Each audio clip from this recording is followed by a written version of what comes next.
ជំរាបសួរពុកម៉ែបងប្អូនទាំងអស់គ្នាពុកម៉ែបងប្អូនដែលមកលេងខេត្តសៀមរាបឬក៏កំពុងតែមានកម្រងមកខេត្តសៀមរាបច្បាស់ណាស់ថានឹងទៅលេងប្រាសាទអង្គរវត្តឬក៏ទីតាំងរមណីយដ្ឋានមួយចំនួនផ្សេងទៀតនៅក្នុងខេត្តសៀមរាបថ្ងៃនេះនេះខ្ញុំនឹងនាំពុកម៉ែបងប្អូនមកស្គាល់កន្លែងទេសចរទីតាំងប្រវត្តិសាស្ត្រមួយទៀតគឺនៅវត្តពោធិវង្សឬហៅថាវត្តក្បាលខ្មោចដែលទីនេះគឺមានរក្សាទុកនៅអត្តធាតុរបស់បងប្អូនដែលស្លាប់នៅសម័យខ្មែរក្រហមសូមអញ្ជើញប្រិមិត្តនិងទស្សនិកជនមកទស្សនាជាមួយនឹងខ្ញុំទាំងអស់គ្នា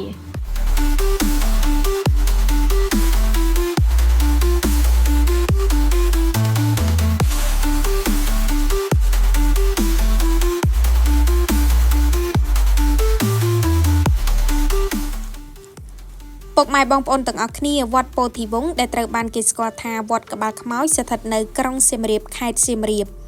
វត្តពោធិវង្សត្រូវបានគេស្គាល់ថាជាកន្លែងដែលមានរឿងរ៉ាវជាច្រើនកើតឡើងកាលពីសម័យប៉ុលពត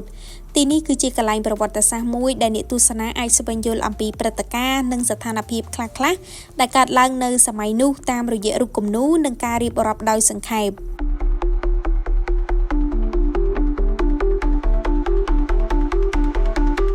មិនត្រឹមតែប៉ុណ្ណោះក៏មានសាលតាំងពីពណ៌រូបថតសខ្មៅនិងអណ្ដូងដាក់សាកសពដែលនៅរក្សារូបរាងដើមរហូតដល់សប្តាហ៍ថ្ងៃផងដែរលលាក្បាលជាច្រើនត្រូវបានតម្កល់ទុកនៅលើចេតិយមួយផងដែរអញ្ចឹងសម្រាប់ពុកម៉ែបងប្អូនដែលរស់នៅក្នុងខេត្តសៀមរាបផ្ទាល់ឬក៏អ្នកនៅតាមបណ្ដាខេត្តបើសិនជាមិនទាន់បានចូលទស្សនាទេ